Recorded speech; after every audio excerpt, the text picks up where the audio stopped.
Good afternoon. Thank you for joining us all at the Chamber today. We are coming to you live from Lakeshore Church on this beautiful summer afternoon in Rockwall, Texas. Lakeshore Church started in 1990 and has been a Chamber friend for 14 years. We're so thankful to Pastor Nick and his team for this great setup today and making this presentation extra special for us. I hope that you've grabbed lunch from one of our excellent local eateries in town and ready for some great information from our mayor and city manager. I'd like to mention, if you want to submit a question for our guests today, please text that to 972-945-9070. We may not be able to answer all, but we will try our best. I want to thank our Luncheon Series sponsors who are making today possible, many of our past virtual events and our future virtual events. They're the reason we are able to continue to connect the community to our local leaders. Back on March 25th, we were scheduled to host our annual State of the City Luncheon, live, in person, as usual. As you can imagine, we've rescheduled, revisited, and altered this plan so many times I can't even count. I'm sure the mayor and city manager have wanted to decline my call so many times because of all of these changes. However, that's not how they work. We're so thankful for leaders in our community who are accessible to our citizens and certainly to the Chamber as well. We all are going through this pandemic together, and certainly nothing is as usual. The last few months have been a defining moment for our Chamber. I've shared many times with our team and with our partners, these are the times that chambers were born to serve in.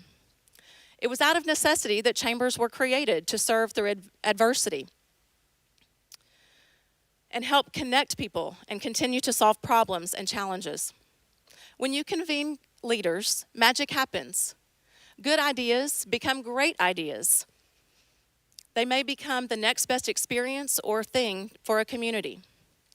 Before the pandemic, we as a Chamber and Visitor Center were setting attendance records at almost all of our events we celebrated throughout our 90th year last year in 2019. The momentum and pace was certainly enough for you to have your own color-coded item for the Chamber on your calendar. Fast forward to today. While face-to-face events may have come to a halt, the reminder and purpose of our mission has not. We've not stopped serving. Our team and volunteer leaders are continuing to be innovative in ways to connect through virtual networking, small group seminars and meetings. Our partners are continuing to help each other succeed and promote the mission of the Chamber to make every day extraordinary for business while maintaining the ideal hometown feel. We're embracing these changes in a positive way. We've learned to Zoom, sanitize, wear masks, and everything in between. But we've also had the distinct opportunity to connect with over 1,000 local businesses throughout this time, members and non-members alike. We're guiding you through quality information sharing on subjects like PPP, EIDL loans, PPE, hosting speakers from the U.S. Chamber, the SBA, county and city leaders, hospital administrators, offering numerous professional development virtual programs through our affiliate groups like our Rockwall Veterans Business Alliance, our Senior Services Alliance, and our Young Professionals of Rockwall. These groups in the Chamber are helping develop other businesses in our community. That's what leaders do, and I'm proud of our team and proud of the partners who are continuing to do this through these adverse times. Early on, we supplied around 150 bags to Rockwall ISD so that families could transport their technology and equipment home safely when the school shut down. Through the help of the Office of the Emergency Management, an anonymous donor, and Lowe's Home Improvement, we've been able to distribute complimentary masks to over 125 local area businesses. Because of organizations who have chosen to invest in our Chamber, like our Luncheon Series sponsors and certainly our elite investors who choose to be involved in so many ways throughout the year, we are able to continue the work we're doing. We've been able to continue to connect the community in ways we've never dreamed of. We hosted a gift card rally specifically for our restaurants, putting about $4,000 directly into their cash registers. In March, we started a Facebook group, Rockwall Restaurant, Retail, and Entertainment Options. We now have almost 13,000 community members and 200 businesses posting regularly with over 150,000 points of engagement in the group today. These folks have continued to serve us. They have pivoted, offered new things on their menus. They're our neighbors and our friends. We encourage you to continue to support them. To further support our local businesses, you will also see a new gift card community program coming from us soon. We'll also continue to promote the great things in Rockwall with our music, arts, and history. As we move further down the road with COVID, as Cindy Perrin, the president of Texas Health Rockwall, stated, we must learn to safely live with it. Life will move forward, our economy will press on, and so will your chamber. I'm honored to be here today with Rockwall Mayor Jim Pruitt and City Manager Rick Crowley. Mr. Jim Pruitt has served on our City Council since 2013 and has been mayor since 2015, and today I welcome him. Thank you. Thank you, Darby.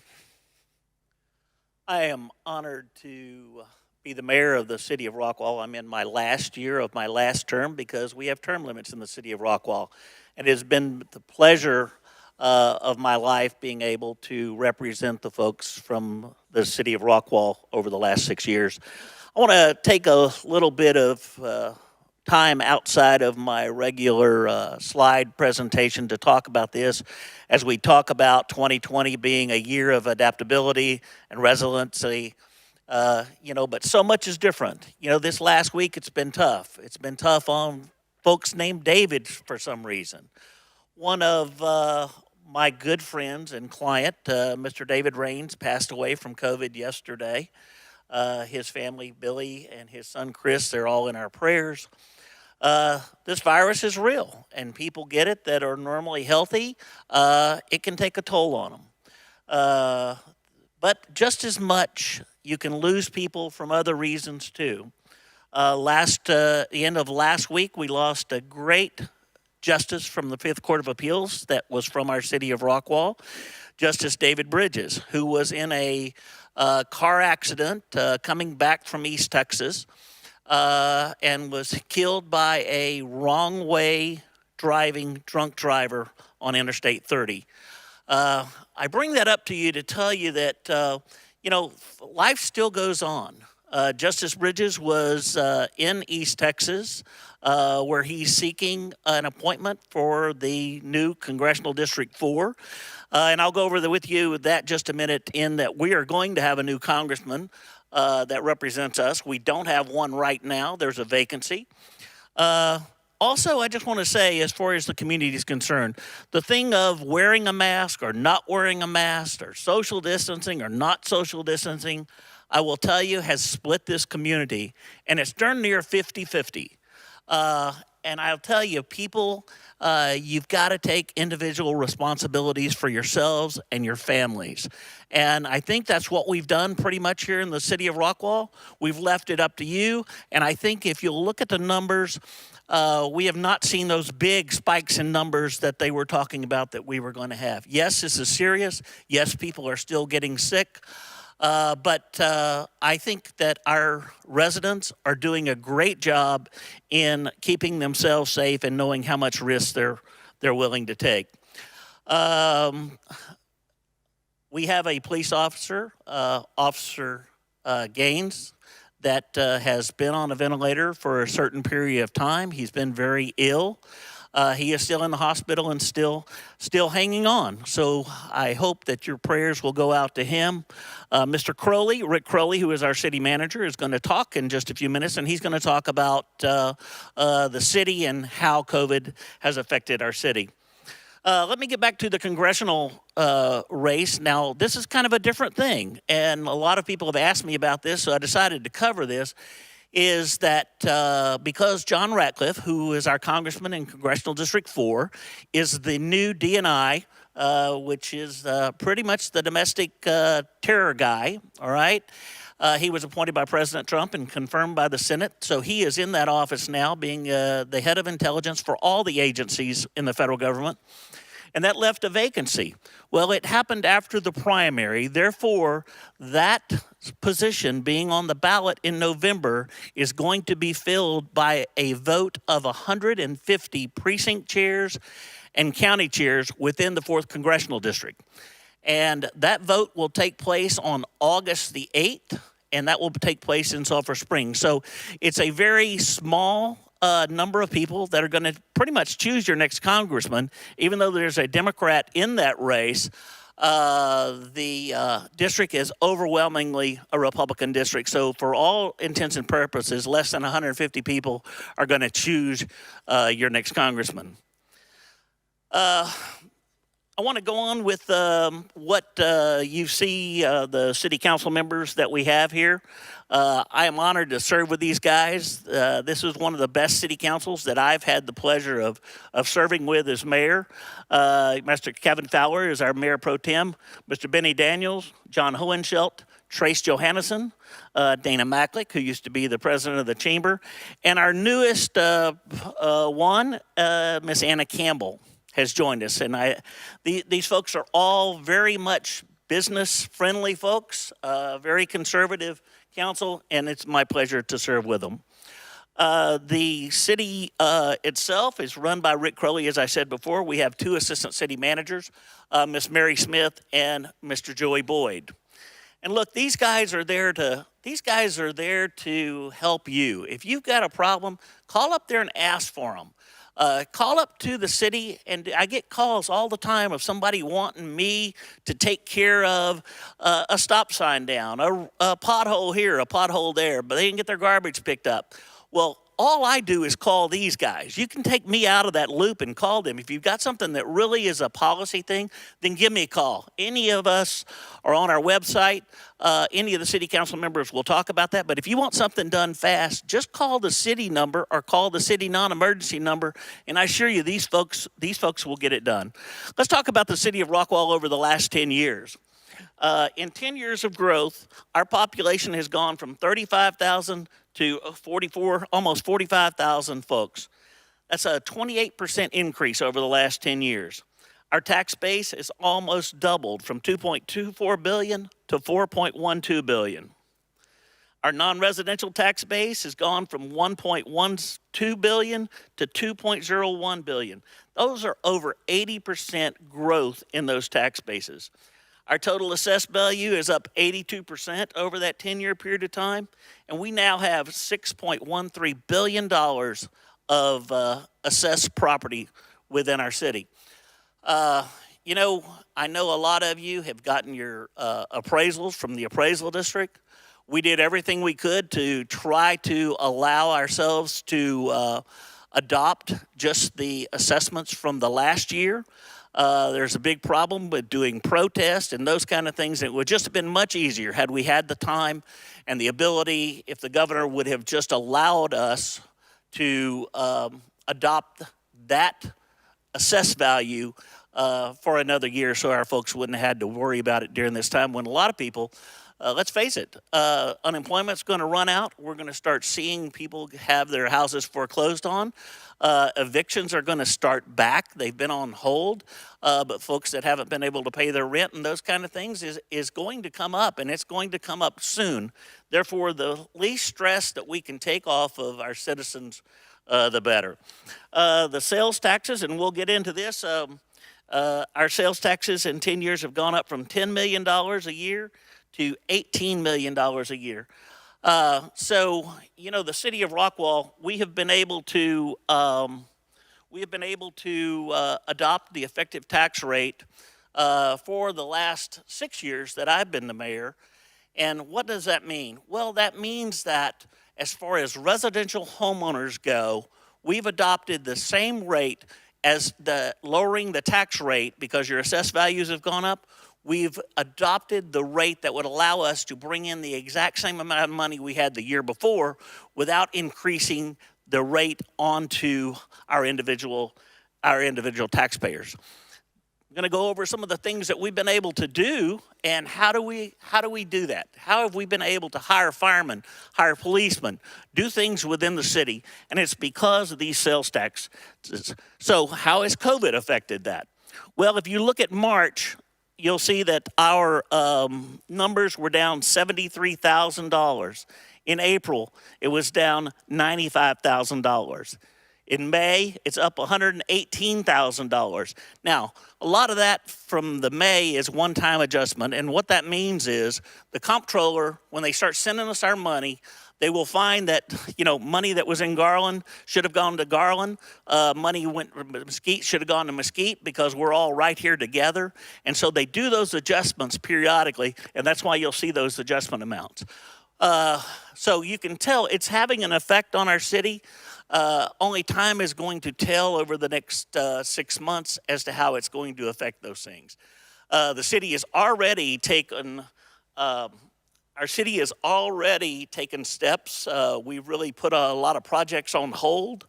As we're going through our budget right now, and that budget process that we will do over the next month for the next fiscal year that'll start in October, we're making some difficult decisions concerning pay and all those kind of things. Our number one goal, though, is we want to try to make it so that nobody loses their jobs.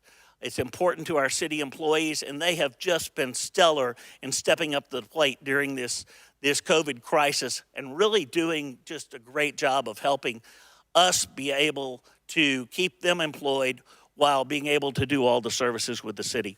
Our growth continues. The Chick-fil-A in the north side is now open.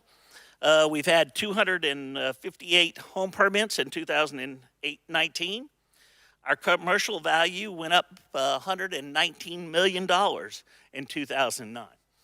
Go to the next slide. So this is a project that's going on right now, and it's right across from the Utley Middle School.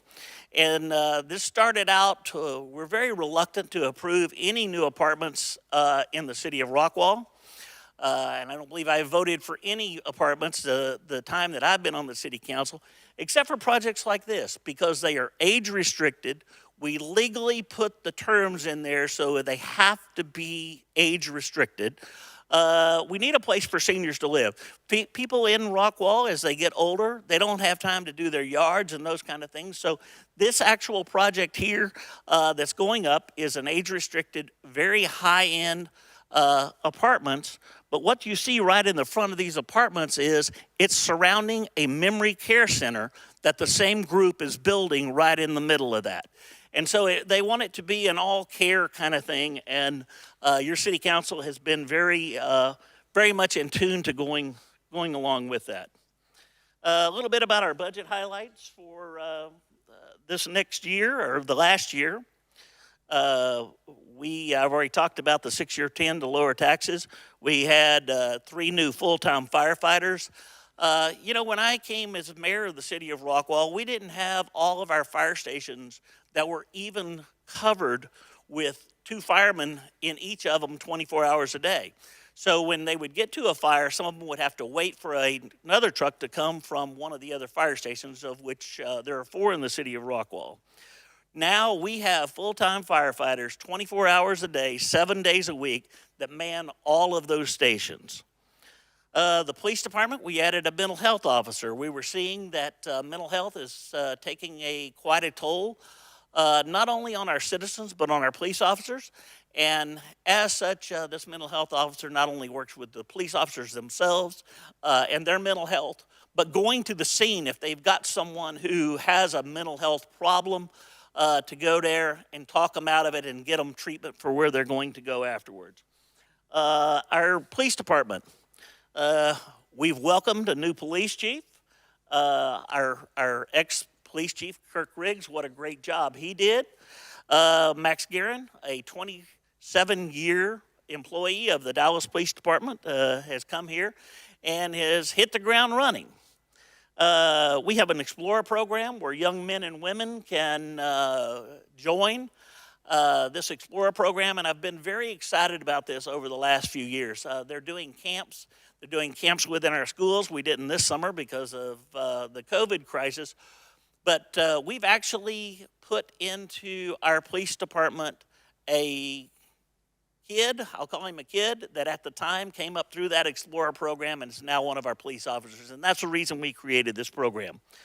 Our officers are still engaged in the community. You'll see these police officers parked within neighborhoods.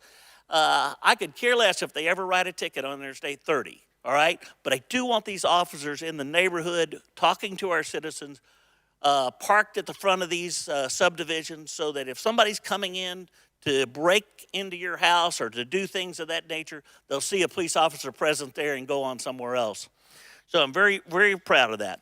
Our Rockwall Fire Department, it is still a combined full-time and volunteer. But most of the volunteers for the fire department are actually firemen that are employees of other cities that actually live here in the city of Rockwall and use their services as volunteer firemen. They have helped coordinate COVID-19 tests in the nursing home. I want to tell you, one of the saddest times that I have experienced as mayor is having to do with the Broadmoor Nursing Facility and the 14 deaths that we saw out of that one facility. And you know, what's really sad is we're kind of people that you see a problem, you develop some type of program and saying, let's go correct this. Well, that was a situation where there was very little that anyone can do once it got within that facility. But I will tell you, Judge Sweet and I worked tirelessly with our city staff in getting Broadmoor on board, and then found we got the testing in all the facilities and found that we really had not a problem in the other facilities. So I thank Broadmoor for getting all of that under control, but the loss of life really was devastating to us emotionally, because you kind of feel like you just want to help folks, and there was really nothing that we could do. Rockwall is still the free live music capital of North Texas. There's more than 150 live music events this year that are free and open to the public. We've opened back up our San Jacinto Music Series that's down on the square. Yes, we've moved tables. Also, the Concert by the Lake series is going on. Tonight is the very last episode, or that of the David Whiteman Band is playing. There will be a fireworks show at dusk, so that'll be the final leg of the Concert on the Lake series. There'll be live music still going on at the San Jacinto Plaza all the way through October. Our Parks and Recreation parks, you know, we still have our 2 barrier-free parks. There's actually, as to those parks, we have been able to do that with the grants from the Texas Parks and Wildlife, and we've ended up with a couple of Breezy Hill and Stone Creek playgrounds and parks there that were pretty much paid for all without any taxpayer money going into it, because it came from land donations from the developer, monies from the Rec Development Fund that the developer put in, along with these grants from the Texas Parks and Wildlife. One of the things we're really excited about, we opened up the Pettinger Nature Reserve just recently. What is that? Well, the Pettingers gave a donation of land right in the middle of our city that connected with our park, and we now have that 50 acres that they donated along with the land that we had over there, and that has to be preserved. That was one of the things of the gift. We can't build on it. We can build trails and those type of things, but it has to be preserved in perpetuity for our citizens. So we're really glad about that.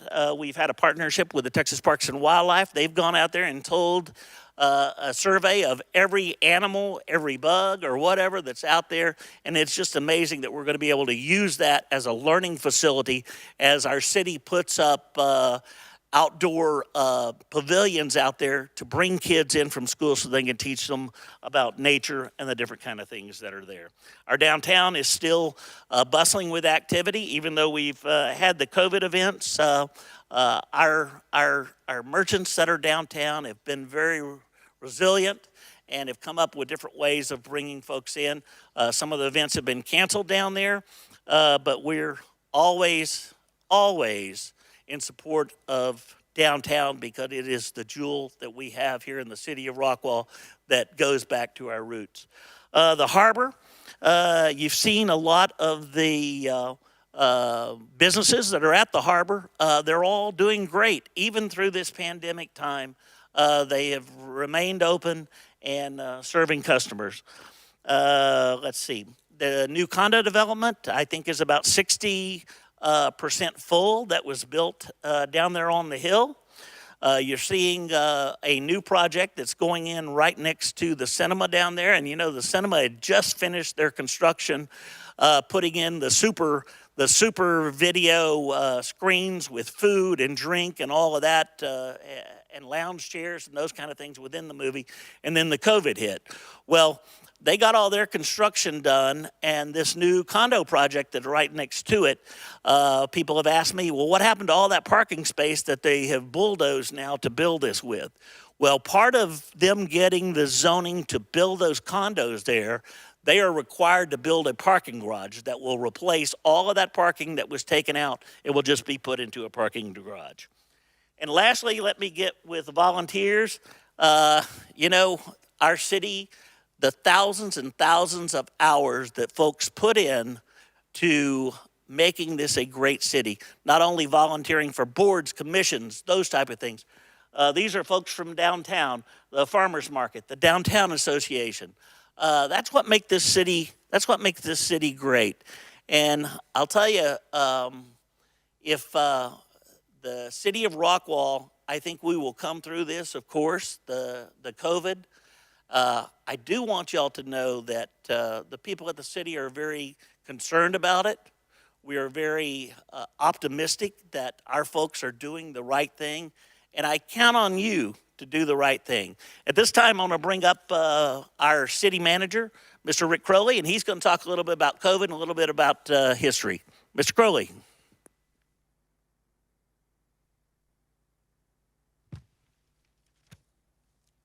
Thank you, Mayor. Thank you, Darby, and appreciate the Chamber giving us this opportunity to be with you today. You just really can't discuss the state of the city today without talking a little bit about COVID-19. But first, let me say that the state of the city is strong. We see that our residents are strong and our businesses are strong and resilient. We are so proud, I am so proud of our city employees throughout the pandemic, and I'll just tell you that from the beginning, our employees have recognized that the services that they provide are essential, and they've taken pride in providing those essential services and continuing to provide them for our residents in the fire department, the police department, water department, parks and recreation, and so many other of our departments and our employees that support those who provide other essential services. So we're very proud of them, and I ask you to join us in thanking them for their continued work. Please also join me, as the mayor indicated, in concern and prayer for our officer Tracy Gaines, who you may have read is struggling to recover from COVID-19. We ask your help in continuing to pray for his recovery and to support his family, as this community has done such a wonderful job of thus far. You know, I made the comment early in the pandemic that these were unprecedented times, and I was corrected by that and reminded of that in 1918 and 1919, a virus that caused the Spanish flu was new, and a worldwide pandemic occurred at that time as well.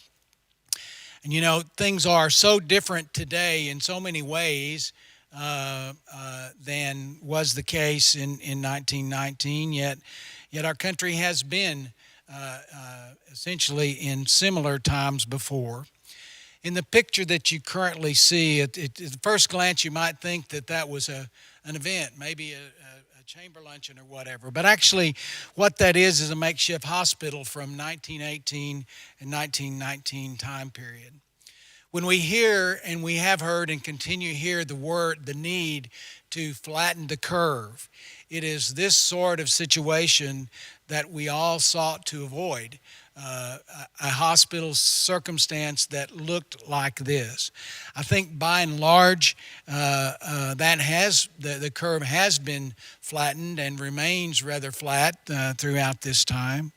And that's not to diminish the heroic work of our healthcare providers, our healthcare workers, and everyone during this difficult time. So we do appreciate that heroic work that each of them have provided for us. You know, we all need to thank today's leaders for the work and time and serious thought and consideration that they have put into representing you during this difficult time. Regardless of what you think, whether you agree or disagree with any particular decision, I will assure you that those decisions have been made with much thought, with your best interest in mind, and I know that because I've been with your mayor and your city council member, your county judge, and other elected officials as they have seriously contemplated these times and the best decisions to make for everyone. So let's talk. Let's all take every opportunity we have to thank them for that, as their work has been very important and very difficult. And I will, if we'd go back to just the previous slide, you know, when you look, one of the things I did was to look back at the leadership during the 1918-1919 pandemic. And I won't take a lot of time doing that, but I have yet to find any public comment made by President Wilson about the pandemic.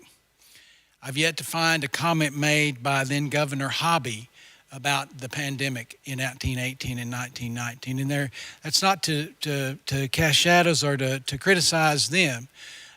President Wilson had another matter going on called World War I. He was very focused on that.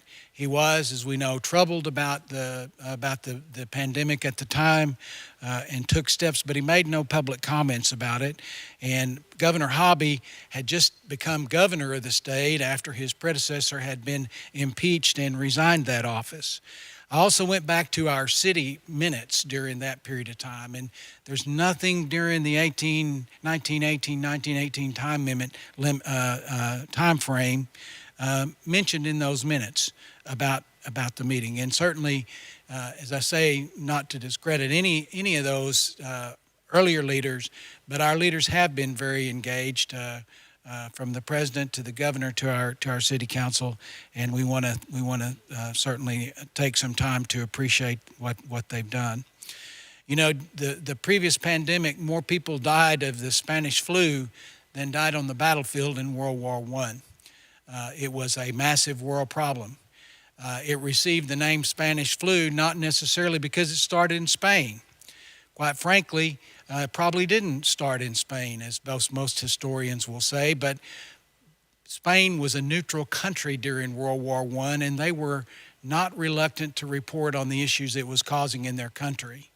By contrast, those countries involved in the war were reluctant to discuss those difficulties lest it benefit the other side. So now as then, there was disagreement in terms of what the best public policies ought to be, mask, don't mask. All of those issues were discussed during the previous pandemic. So we have, in some respects, been in this position before.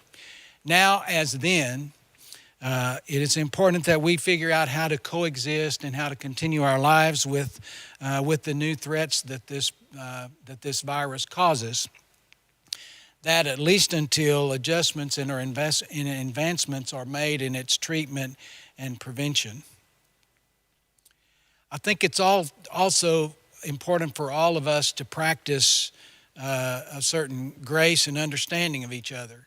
When we see someone at the store with a mask on, incidentally, most everyone I see at the stores I go to are wearing those masks, and that is good. But as you see someone who is wearing a mask, or you see someone that is not wearing a mask, just keep in mind we don't know everybody's story.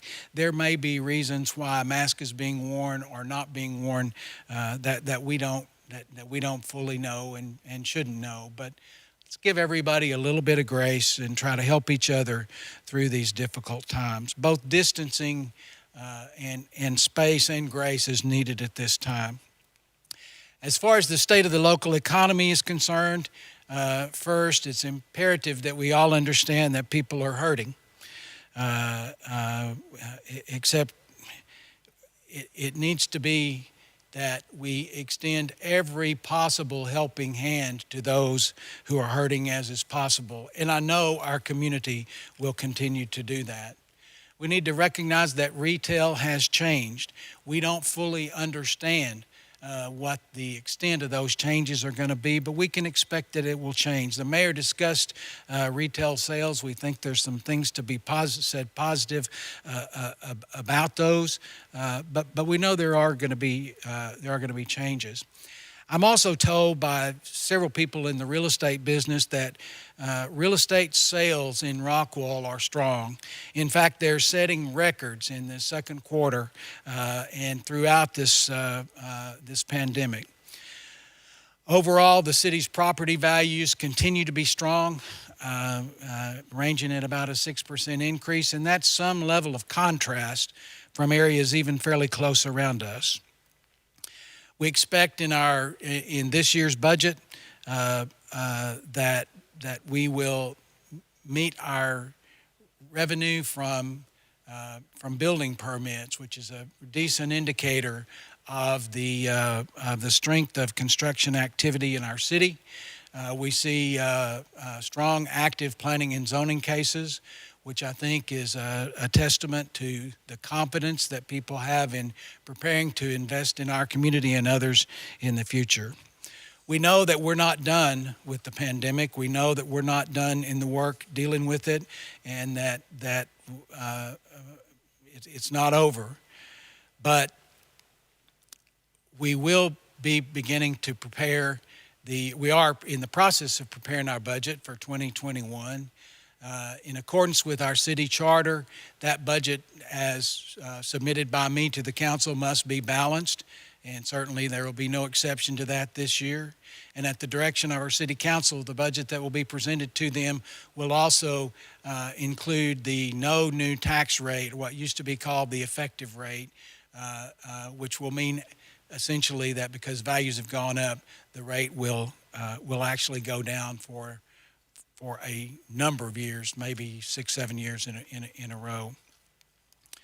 So we're going to have to watch throughout the year the ups and downs of the economy, the ups and downs of our revenue, and the ups and downs of costs associated with operating the city. And we're likely going to have to make adjustments to those. Hopefully it'll be better than we're projecting, and we can make adjustments in that way. But we also are going to have to watch carefully and make downward adjustments if we see that that's warranted in the numbers that we're seeing as the year goes forward. So in closing, we need everyone to support everyone else. We applaud the Chamber's efforts in the Shop Local campaign. We urge people to shop in Rockwall. We need to do everything that we can do to help each other through these times.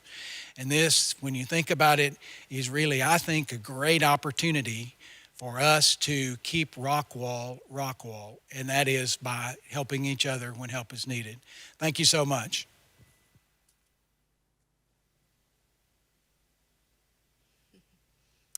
Thank you, Rick.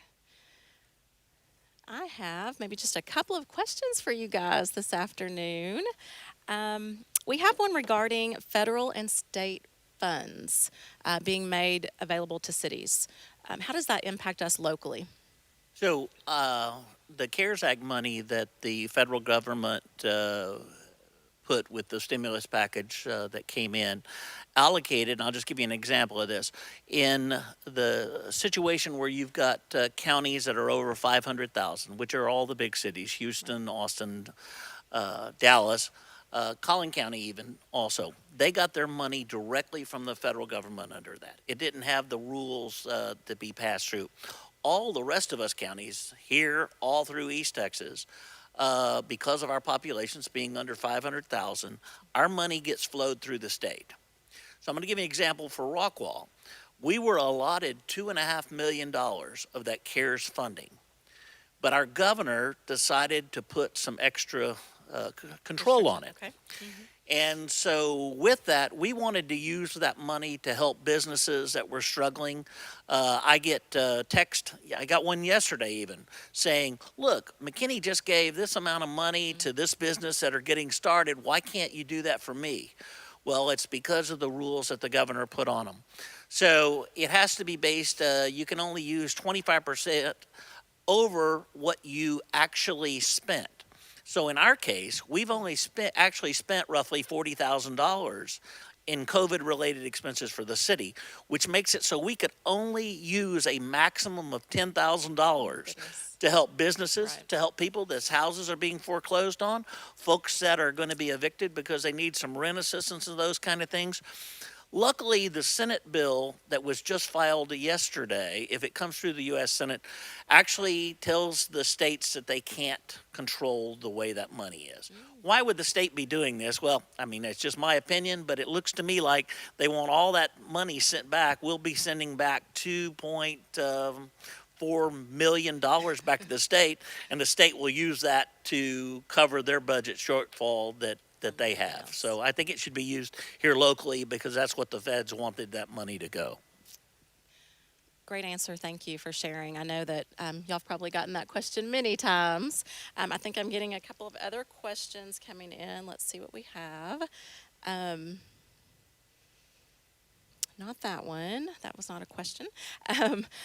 What's been the most difficult adjustment for you guys with the city, whether it be staffing or safety things you needed to purchase, or I don't. I think some of the difficulties have been similar to those with the chamber. We're an organization that provides services to people. We're an organization that depends on a lot of interaction with our Right. customers and our police and our fire departments, and we've had to limit some of our employees' exposure to COVID-19, and that has meant that we're not in the community and as active with people as we normally are. All departments look forward to resuming that, and we will resume it.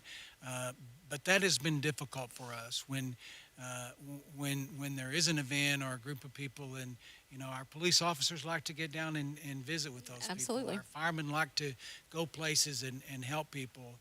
Our employees that respond to requests to service like to speak with people in person, and we've had to limit that because we've had to protect our ability to continue to provide those services. There have been a lot of difficult things, but that's been about as difficult as any for us. yes, I would agree with you. Difficult for us as well, as we like to gather folks in large masses, and we've certainly had to switch gears.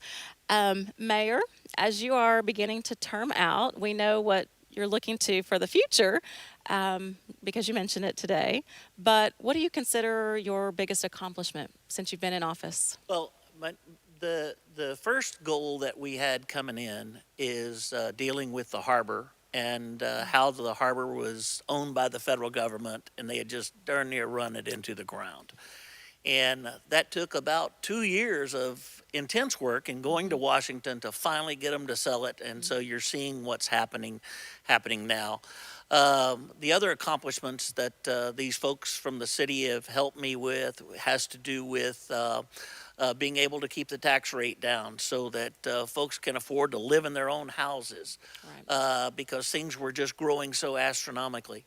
Our parks that we have here are just absolutely amazing. And you can't thank me for that, but you can thank, as I look at the city of Rockwall, and, I may not have agreed with some of these guys in the past, but people that were back 20, 30 years ago, they set things in place in the policies of the city that we are now enjoying as to the Right. parks and all those kind of things. So I think that carrying on that tradition of doing that, and the council that we have now, whoever takes my place or runs, I think that they will continue on those things of keeping it low tax, great quality of life here. You're probably not going to see a lot of one of the things that we really discouraged was big projects having to do with small houses on small lots. And you'll see that we changed a lot of our rules so that we have more quality projects coming in. Wonderful accomplishments. We are all very lucky to be in this community, and I certainly think we're very lucky to have leaders like you all in place, and the ones before you that have helped make this community what it is. So thank you for being here today. I also want to thank Nick and his media team here at Lakeshore Church for hosting us today with this amazing setting. I want to remind everyone to continue to be safe. As the mayor pointed out, this is real. Be safe. We will be living with it for a while. I want you to continue to shop and support local. Our friends and neighbors need us right now. So I hope your families and your organizations are all staying safe, and thank you for joining us today. Thanks. Thank you.